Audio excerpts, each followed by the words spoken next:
श्री राधे कृष्ण। जय गुरुदेव। प्रिय भाई बहनों, भगवान का सच्चा भक्त कौन है? समझिए बात को। भगवान का सच्चा भक्त वही है जिसने अपमान को भी सह लिया हो और जिसने मान का घमंड ना किया हो, वही भगवान का सच्चा भक्त है। अगर यदि आपका कोई अपमान भी करे तो भी बस आपको ये सोचना चाहिए कि हमारा अपमान कोई और नहीं, भगवान ही कर रहे हैं। अगर यदि आपने ऐसा सोच लिया तो उसी से ही भगवान प्रसन्न भी होते हैं। सब कुछ भगवान पे ही छोड़ देना चाहिए। कौन तुम्हें अपमानित कर रहा है या कौन तुम्हारा सम्मान कर रहा है, इस विषय में तुम्हें सोचना नहीं चाहिए, ना ही किसी को कोई बद्दुआ देनी चाहिए, बल्कि उस इंसान को भी यही कहना चाहिए कि भगवान तुम्हारा भला करे। जिस इंसान को हम ऐसा बोलेंगे तो भगवान भी यह सोचते हैं कि यह कितना सहनशील इंसान है और भगवान उसके हृदय में सदा फिर वास करते हैं। उसको बिन मांगे सब कुछ मिल जाता है और कभी भी हमें भगवान से कुछ नहीं मांगना चाहिए। भगवान हमें बिन मांगे ही सब कुछ दे देते हैं। बस भगवान में सच्ची श्रद्धा से आस्था रखनी चाहिए, भगवान से प्रेम करना चाहिए। भगवान जरूर भी सुनते हैं। कभी भी इंसान को किसी से नहीं डरना चाहिए, केवल भगवान के सिवाय। यदि हम बुरे कर्म करते हैं तो ही हमें भगवान से डर लगता है। यदि हम अच्छा कर्म कर रहे हैं और हमें कोई कुछ भी कह रहा हो तो हमें उसकी नहीं सुननी चाहिए। और यदि हम बुरे कर्म कर रहे हैं, यदि कोई हमें समझाने का प्रयास कर रहा हो तो हमें समझने का प्रयास करना चाहिए, यह सोचकर कि शायद भगवान हमें समझाना चाह रहे हैं।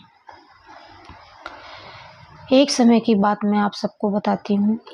एक नाथ महाराज थे। वह एक बार गंगा नदी में स्नान करने के लिए गए तो एक ऐसा इंसान था कि वो पान खा खा के बार बार एक नाथ जी पे थूक रहा था। एक नाथ जी स्नान करके आए, फिर थूक दिया, फिर स्नान करके आए, फिर थूक दिया, फिर स्नान करके आए, थूक दिया। ऐसे करते करते 100 बार उसने थूक दिया। फिर वह थूकने वाला भी थक गया कि इसको तो कोई दिक्कत ही नहीं हो रही है, ये तो बार बार स्नान कर लेता है।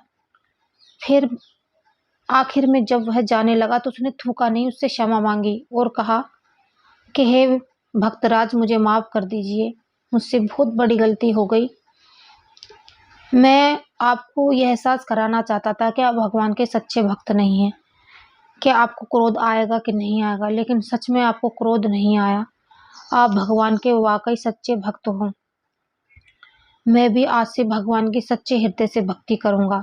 तो एक नाथ जी महाराज कहते हैं कि तुमने तो और भी मुझे पुण्य का भागी बनाया है। मैंने गंगा नदी में, गंगा मैया में 101 बार डुबकी लगाई है तुम्हारे कारण, तो मुझे तो और भी पुण्य का भागी बना दिया ना तुमने।